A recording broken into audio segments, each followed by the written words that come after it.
Hello everyone friends, क्या आपको DElEd के साथ ग्रेजुएशन करना चाहिए? क्योंकि ऐसा कहा जाता है फ्रेंड्स कि ऐसे स्टूडेंट जो डीएलएड के साथ ग्रेजुएशन कर लेगा तो उसकी एक डिग्री जो है वैलिड होगी और एक डिग्री जो है वो इनवैलिड हो जाएगी। तो क्या आप, अगर मान लीजिए आपको नहीं पता था, आपने डीएलएड में एडमिशन ले लिया और उसी सेशन में आपने ग्रेजुएशन में भी एडमिशन ले लिया, या फिर आप पहले से ग्रेजुएशन कर रहे थे और आपने डीएलएड का एंट्रेंस क्लियर कर लिया या डीएलएड कोर्स में एडमिशन ले लिया, तो आपने एक ही साथ कर लिया दोनों कोर्स, तो ऐसे में क्या आपका डीएलएड का जो ये कोर्स है, मतलब क्या ये इनवैलिड हो जाएगा?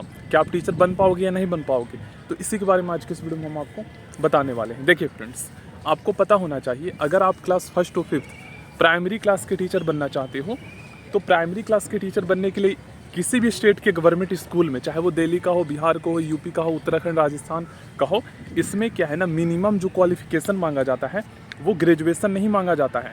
अगर आपने इंटरमीडिएट मतलब क्लास 12 पास कर रखा है और डीएलएड कर लिया है, तो सीटेट का पेपर 1 पास करके ही आप 1st to 5th लेवल 1 के टीचर बनने के लिए एलिजिबल हो जाते हो।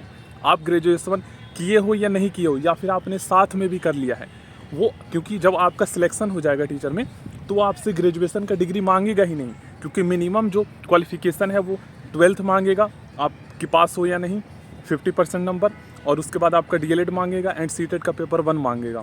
इन तीनों चीज़ों को चेक किया जाएगा, इसके लिए मिनिमम एलिजिबिलिटी है प्राइमरी टीचर बनने के लिए।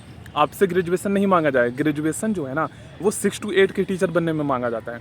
अब मान लो आप 6 to 8 के लिए अप्लाई करना चाहते हो, तो ऐसे में फ्रेंड्स आपको पता है डीएलएड वाले स्टूडेंट भी 6 to 8 के टीचर बन सकते हैं, अपर प्राइमरी 6 to 8।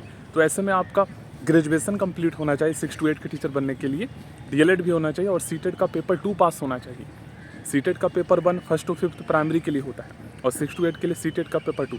तब आपका प्रॉब्लम आ सकता है अगर आपने ग्रेजुएशन के साथ में डीएलएड किया है। तो वैसे कर लिया है तो कोई दिक्कत नहीं है, आप बाद में जो है कर सकते हो, ओपन से ग्रेजुएशन फिर से कर लो, कोई दिक्कत नहीं है, टाइम है ना आपके पास, आप प्राइमरी पर फोकस कर सकते हो 1st to 5th। Okay friends, तो ये मैं आपको बताना चाह रहा था।